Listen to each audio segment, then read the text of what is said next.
Third phase से पहले अमित शाह का आकलन क्या है?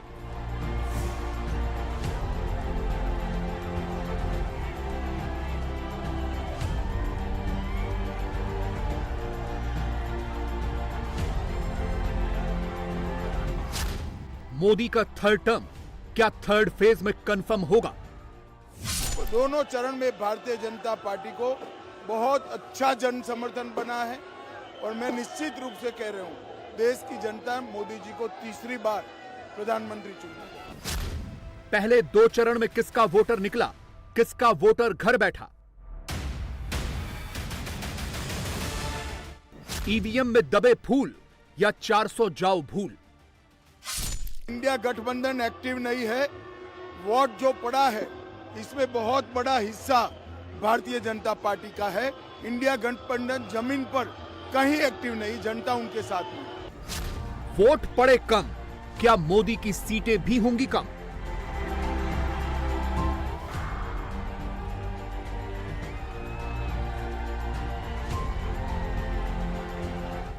चार जून को मोदी और राहुल में फासला घटेगा या बढ़ेगा?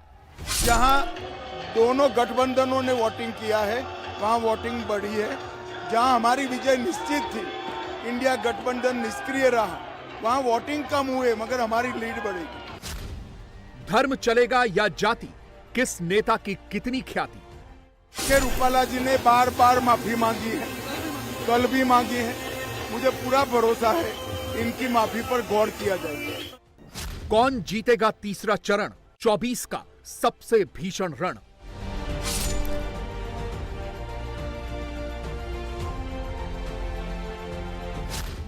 गुजरात, महाराष्ट्र, एमपी, कर्नाटक, किसके वोट टकाटक? निश्चित रूप से पूरे गुजरात की 26 की 26 सीट, अब जो 25 बची है, भारतीय जनता पार्टी जीतने जा रही है।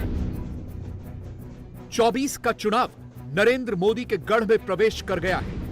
रैलियां वहां हो रही हैं जिसे मोदी का इलाका माना जाता है। रोड शो वहां हो रहे हैं जहां मोदी मोदी के नारे से शहर भर जाता है। गुजरात की 26, कर्नाटक की 14, महाराष्ट्र की 11, उत्तर प्रदेश की 10, मध्य प्रदेश की 8, छत्तीसगढ़ की 5, बिहार की 5 और पश्चिम बंगाल की 4, कुल मिलाकर 12 राज्यों की 94 लोकसभा सीटों पर होने वाला मतदान का तीसरा चरण निर्णायक होने वाला है। जो गठबंधन तीसरा चरण जीतेगा वही 4 जून की रेस में सबसे आगे जाएगा। होम मिनिस्टर अमित शाह ने अपना आकलन बता दिया है। 190 सीटों के लिए हो चुके मतदान में नरेंद्र मोदी ने बढ़त बना ली है। थर्ड फेज का चुनाव मोदी के थर्ड टर्म पर मुहर लगाकर नतीजे को सीलबंद कर देगा। कांग्रेस वोट बैंक की अपनी सोच से बाहर निकलने के लिए कुछ भी सीखने को तैयार नहीं है। अब पीएफआई पूरा देश जानता है, बच्चा बच्चा जानता है कि एक खतरनाक संगठन है। इस खतरनाक संगठन ने देश को तबाह करने की बहुत बड़ी साजिश रची हुई है और उसके एक एक कारनामे जब सरकार के सामने आए तो हमने हिम्मत के साथ फैसला कर लिया, जो भी होगा मुकाबला कर लेंगे, लेकिन पीएफआई को हिंदुस्तान में पनपने नहीं देंगे। पीएफआई को अपनी मनमानी नहीं करने देंगे। पीएफआई को निर्दोषों का कत्ल नहीं करने देंगे। 4 जून को आने वाले नतीजे को लेकर नरेंद्र मोदी को कोई कंफ्यूजन नहीं है। मोदी जबरदस्त ऑफेंसिव है। प्रधानमंत्री ने एकदम से एक्सीलेटर पर पैर रख दिया है। मैं समझ नहीं पा रहा हूं, उनको देश के किसानों से, कर्नाटका के किसानों से क्या दुश्मनी है, क्या नफरत है किसानों के प्रति इनकी। कांग्रेस अब तो कर्नाटका में ओबीसी समाज का आरक्षण भी तुष्टीकरण के लिए, वोट बैंक के लिए बांट रही है। साथियों, 10 साल से दिल्ली की कुर्सी से बाहर बैठी कांग्रेस ने देशवासियों को लूटने के लिए नई नई प्लानिंग कर दी है। अब आपकी संपत्ति को सीधे लूटने के लिए कांग्रेस इनहेरिटेंस टैक्स का आइडिया लेकर के आई है। अभी आइडिया समझने जैसा है। उनके गुरु ने अमेरिका से घोषणा की है और उनके एक वित्त मंत्री 2011 में भी कह चुके हैं। पहले 2 फेज में पोलिंग परसेंटेज घटा तो कांग्रेस और उसके इकोसिस्टम ने 24 में मोदी की सीटें घटने का माहौल बनाना शुरू कर दिया था। राहुल गांधी ने पहले 180 की भविष्यवाणी की, फिर मोदी की सीटें घटाकर 150 पर ले आए। अमित शाह ने सारा कंफ्यूजन क्लियर कर दिया है। दोनों चरण में भारतीय जनता पार्टी को बहुत अच्छा जन समर्थन बना है और मैं निश्चित रूप से कह रहा हूं, देश की जनता मोदी जी को तीसरी बार प्रधानमंत्री चुनेगी। थर्ड फेज में 94 सीटों पर चुनाव होना है और यह टफ है। बीजेपी की कोशिश होगी कि थर्ड फेज में ज़्यादा से ज़्यादा सीटें वो झटक ले, चाहे मध्य प्रदेश हो, छत्तीसगढ़ हो, कर्नाटक हो, महाराष्ट्र हो, गुजरात हो, उत्तर प्रदेश हो। सभी राज्यों में बीजेपी अपना अधिकतम प्रदर्शन करना चाहेगी। 2019 के चुनाव की बात कर लें तो मध्य प्रदेश की जिन 8 सीटों पर चुनाव हुआ था इस फेज वाला, उसमें सभी सीटें बीजेपी ने झटकी थी। बिहार की सभी 5 सीटें बीजेपी के पास थी। छत्तीसगढ़ की 7 में से 6 सीटें बीजेपी के पास थी। इस बार बीजेपी की कोशिश होगी कि छत्तीसगढ़ की 7 की 60 सीटें जीते और बाकी स्टेट में वैसे ही परफॉर्मेंस को रिपीट करें। दक्षिण भारत में बीजेपी की सबसे ज़्यादा उम्मीदें कर्नाटक को लेकर हैं। पहले फेज में कर्नाटक में कुछ सीटों पर बीजेपी को ज़बरदस्त चुनौती का सामना करना पड़ रहा है और शायद पार्टी को हार का मुंह भी देखना पड़े। ऐसे में इस बार के फेज में बीजेपी की उम्मीद होगी कि सभी सीटें वो झटके। गुजरात में तो एक भी सीट हारना पीएम मोदी अफोर्ड नहीं कर सकते। उधर बंगाल में बीजेपी को बहुत ज़्यादा उम्मीदें हैं कि वहां पर पिछली बार की तुलना में सीटों में बढ़ोतरी होगी। 7 मई को गुजरात की सभी 26 सीटों पर एक साथ वोट पड़ेंगे। ये वो राज्य हैं जो नरेंद्र मोदी की धड़कन के साथ धड़कता है। 2014 में मोदी लहर गुजरात से ही उठी थी। तब बीजेपी ने पहली बार यहां की 26 में से 26 सीटें जीती थी। 2019 में भी यही रिपीट हुआ। 19 में दूसरी बार बीजेपी ने गुजरात में 100% स्कोर किया। क्या 2024 इसी लाइन पर चलेगा या इस बार कुछ अलग होगा? गुजरात में चुनाव से ठीक पहले राजपूत नाराज बताए जा रहे हैं। केंद्रीय मंत्री पुरुषोत्तम रुपाला के एक बयान ने चिंगारी दिखाई। कांग्रेस ने फूंक मार मारकर उस चिंगारी की आग भड़काई। चुनाव से पहले गुजरात के राजपूत समाज ने बात अपनी आन पर ले ली है। रुपाला माफी मांग चुके हैं, लेकिन कहा जा रहा है कि राजपूतों की नाराजगी अभी खत्म नहीं हुई है। गुजरात में 5 से 6% राजपूत या दरबार क्षत्रिय वोटर हैं। जब से नरेंद्र मोदी ने गुजरात की सत्ता संभाली, तब से राजपूत वोटर बीजेपी के साथ है। मोदी से पहले कांग्रेस के माधव सिंह सोलंकी ने खाम का समीकरण बनाया था। खाम मतलब क्षत्रिय, हरिजन, आदिवासी और मुसलमान। खाम ने पाटीदारों को गुजरात की सत्ता से दूर कर दिया था। मोदी पाटीदारों के साथ साथ क्षत्रिय वोटरों को भी बीजेपी के करीब लेकर आए। 22 साल तक पाटीदार और क्षत्रिय एक साथ मिलकर बीजेपी को जिताते रहे। 22 साल बाद दोनों समाज में खाई बढ़ाने का प्रयास हो रहा है।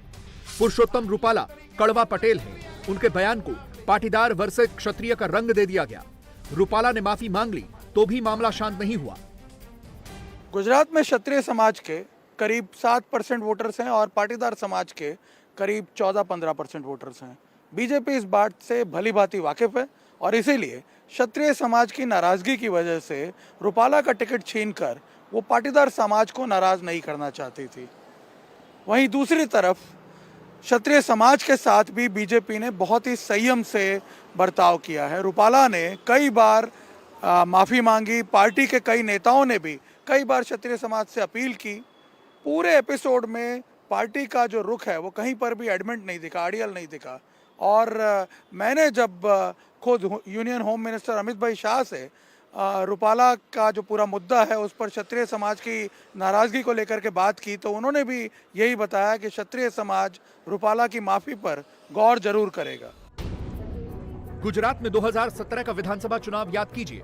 हार्दिक पटेल के आंदोलन को दबाने से पाटीदार नाराज हो गया था। नुकसान बीजेपी को उठाना पड़ा। उस चुनाव में कांग्रेस सीटों के मामले में बीजेपी के करीब तक चली आई थी और बीजेपी सरकार मुश्किल से बच पाई थी। 2024 में मोदी कोई भी रिस्क नहीं लेंगे। क्षत्रिय वोटर किसी भी सीट पर निर्णायक नहीं है तो भी उनको नाराज नहीं रखा जाएगा। गुजरात में अमित शाह ने कुछ पब्लिक मीटिंग और रैलियां की हैं। आगे यहां मोदी का मेगा शो शुरू होने वाला है। उससे पहले प्रधानमंत्री महाराष्ट्र और कर्नाटक जैसे राज्यों पर फोकस कर रहे हैं। शनिवार को मोदी ने पूरा समय महाराष्ट्र को दिया तो रविवार को मोदी ने कर्नाटक में 4 पब्लिक मीटिंग की। बेलगावी, उत्तर कन्नड़, दावणगेरे और बेल्लारी। मोदी ने एक ही दिन में कर्नाटक को मथनी की तरह मथ दिया। सवाल यह है कि बीजेपी के लिए मक्खन कितना निकला। 2014 के पहले का समय याद कीजिए। आए दिन बम धमाके होते थे कि नहीं होते थे? बेंगलुरु में बम धमाके होते थे कि नहीं होते थे? मंगलुरु में बम धमाके होते थे कि नहीं होते थे? कोयम्बतूर में बम धमाके होते थे कि नहीं होते थे? अयोध्या में बम धमाके होते थे कि नहीं होते थे? दिल्ली में उनकी नाक के नीचे बम धमाके होते थे कि नहीं होते थे? 2014 के बाद ये बंद हुआ कि नहीं हुआ? हुआ कि नहीं हुआ? भाइयों बहनों, अगर देश की जनता की सुरक्षा की जिम्मेवारी आपके जहन में है तो अच्छे अच्छे बम बंदूक भी ठिकाने लग जाते हैं और आज लग गए हैं। और मेरे साथियों, ये मोदी है,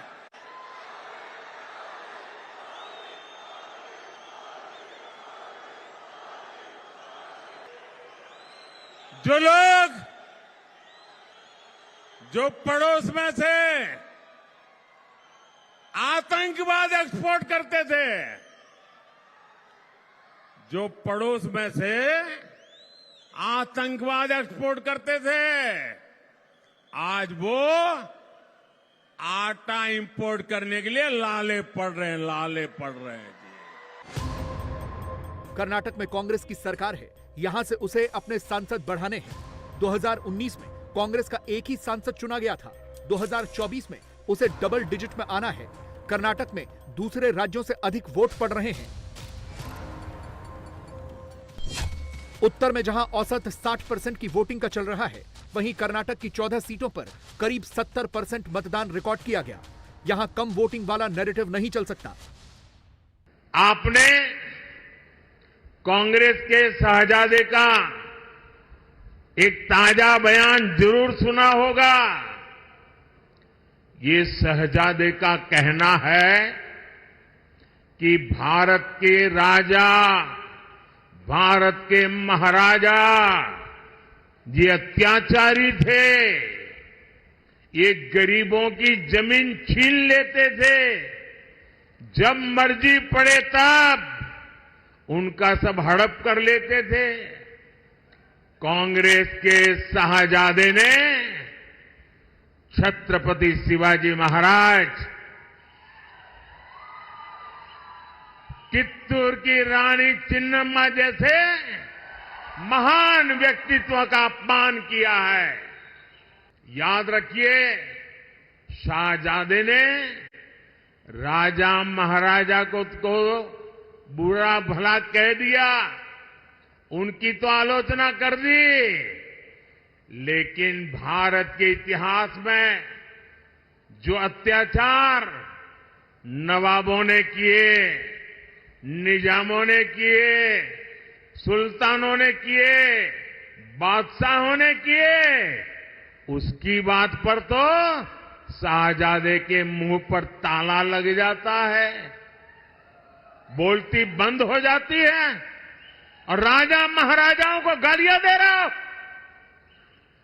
उनको अपमानित करते हो। राहुल गांधी जब भी ऑफेंसिव होते हैं, कोई न कोई गलती कर जाते हैं। कांग्रेस जब ऑफेंसिव पिच पर आती है तो गालियों वाली भाषा बोलने लगती है।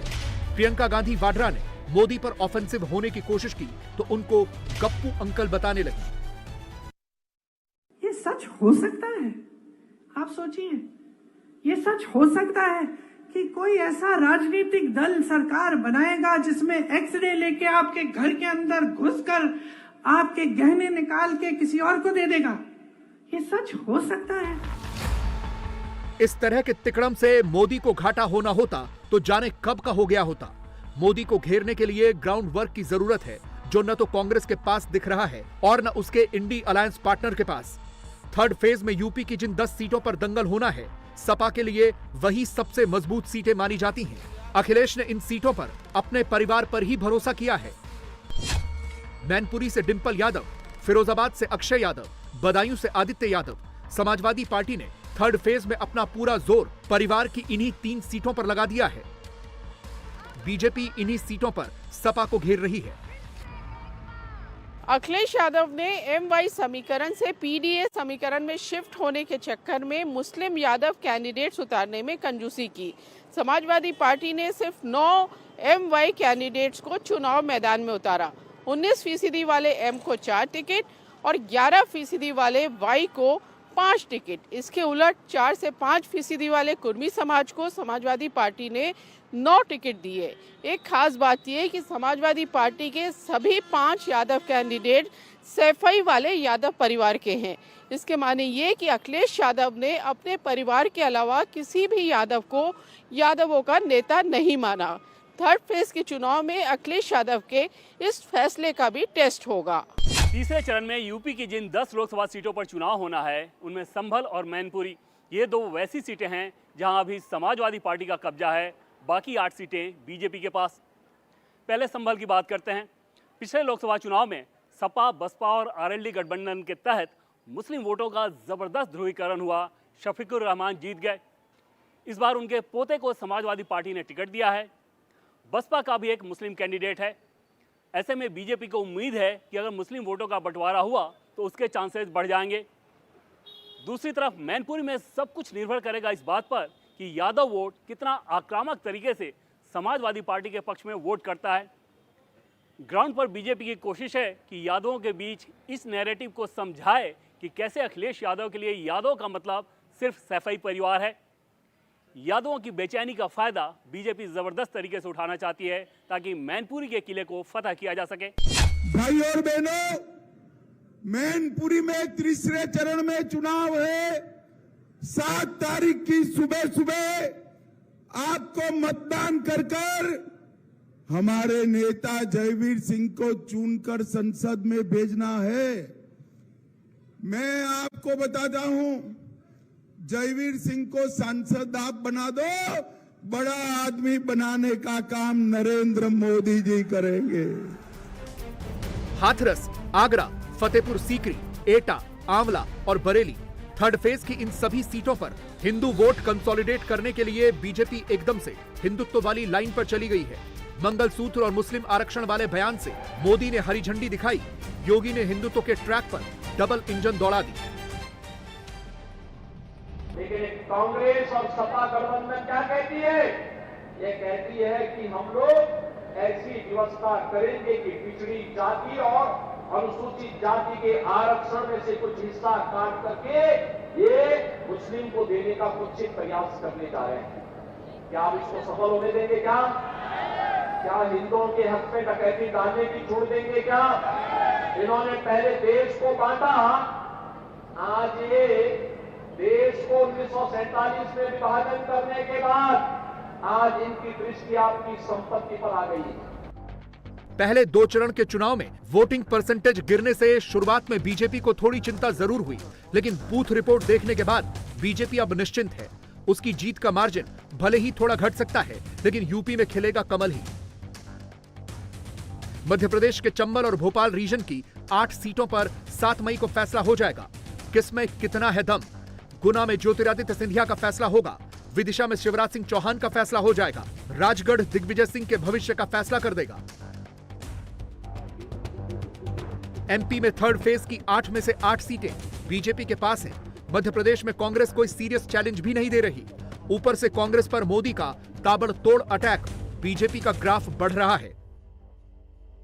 मैं बिना रुके, बिना थके दिन रात दौड़ता हूं, सिर्फ और सिर्फ 140 करोड़ मेरे परिवारजनों के लिए।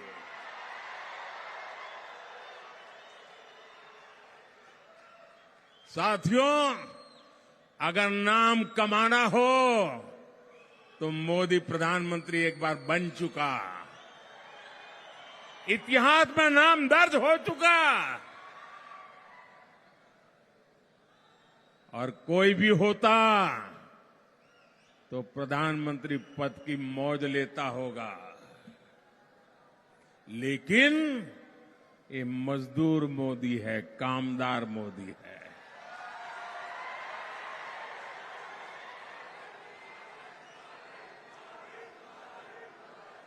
जीवन की आखिरी सांस तक सिर्फ और सिर्फ आपके लिए जीऊंगा। मोदी जब वोटर के सामने जाते हैं तो अपना पूरा बायोडेटा पेश करते हैं। मोदी को ही प्राइम मिनिस्टर क्यों चुनना चाहिए, इसका ब्यौरा पेश करते हैं। कर्नाटक में मोदी ने अपने काम गिनाए, विरोधियों की खामियां गिनाई और मजबूर सरकार की जगह मजबूत सरकार बनाने के लिए वोट मांगे। साथियों, मैं आपसे सवाल पूछना चाहता हूं, ये बम धमाकों वालों के बुरे दिन आए किसके कारण? किसके कारण? ये बम धमाके बंद हुए किसके कारण? ये आतंकवादी कांपने लगे किसके कारण? ये आतंकवादी भागने लगे किसके कारण? आपका जवाब गलत है। ये मोदी के कारण नहीं, ये जो परिवर्तन आया है वो आपके वोट की ताकत से आया है। कर्नाटक के इसी बेल्लारी में राहुल गांधी ने 2 दिन पहले रैली की तो भाषण देते देते अचानक वो खाली लोटा दिखाने लगे थे। राहुल ने कहा था कि बीजेपी ने लोगों की सारी संपत्ति लूट ली और खाली लोटा पकड़ा दिया है। राहुल गांधी वोटर को यह समझाना चाहते हैं कि अमीरों की संपत्ति बढ़ी है, गरीब पहले से भी गरीब हो गए हैं और अगर उनकी सरकार बनी तो अमीर और गरीब के बीच की खाई को पाट देंगे। दिक्कत यह है कि राहुल अपनी बात ढंग से समझा नहीं पाते और नरेंद्र मोदी उन्हीं की बातों को पकड़कर कांग्रेस के मैनिफेस्टो से ही कोई लाइन उठाकर उसे घुमा देते हैं। संपत्ति का एक्सरे, छिपा हुआ धन, दौलत का सर्वे, विरासत टैक्स, राहुल गांधी बीजेपी पर गोल मारने के चक्कर में 4-4 सेल्फ गोल कर चुके हैं।